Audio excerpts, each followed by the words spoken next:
સુરત રત્ન કલાકારોના બાળકો માટેની શિક્ષણ સહાય યોજના હેઠળ અંદાજે 26,000 ફોર્મ નામંજૂર કરવામાં આવ્યા બાદ સુરતના ડાયમંડ વર્કર યુનિયન દ્વારા જિલ્લા કલેક્ટરને આવેદન પાઠવવામાં આવ્યું છે.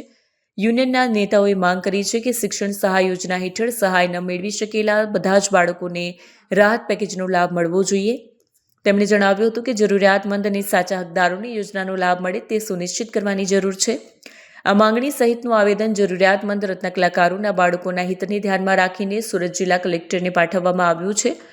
યુનિયનનું કહેવું છે કે નામંજૂર થયેલા ફોર્મ્સના મામલે પુનઃ વિચાર થવો જોઈએ અને તમામ હકદાર બાળકોને લાભ મળે તેની ખાતરી થવી જોઈએ. જો અમારી રજૂઆત નહીં સંતોષાય તો સરકારને ખબર જ છે કે ડાયમંડ વર્કર યુનિયન અને રત્ન કલાકાર ભૂતકાળમાં આંદોલન કરેલા જ છે. ધરણા, રેલી, પ્રદર્શન જે કાંઈ કરવું પડશે અમે કરવા તૈયાર છીએ.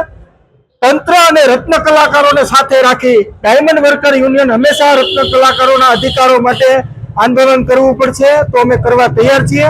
પરંતુ સરકારને એક મીઠો ઠપકો એ પણ આપવા માંગુ છું કે આવનારા સમયની અંદર સ્થાનિક સ્વરાજની ઇલેક્શન પણ છે અને આ એ રત્ન કલાકાર છે કે સમગ્ર ગુજરાતની અંદર વર્ચસ્વ ધરાવે છે, તો એ પણ તમારે ધ્યાન રાખવું જોઈએ. આ 26,000 અરજીઓ તમારા માટે કેટલીક લાભદાયક છે એ તમારે ધ્યાન રાખવું જોઈએ. વધારે કાંઈ કહેવા માંગતો નથી.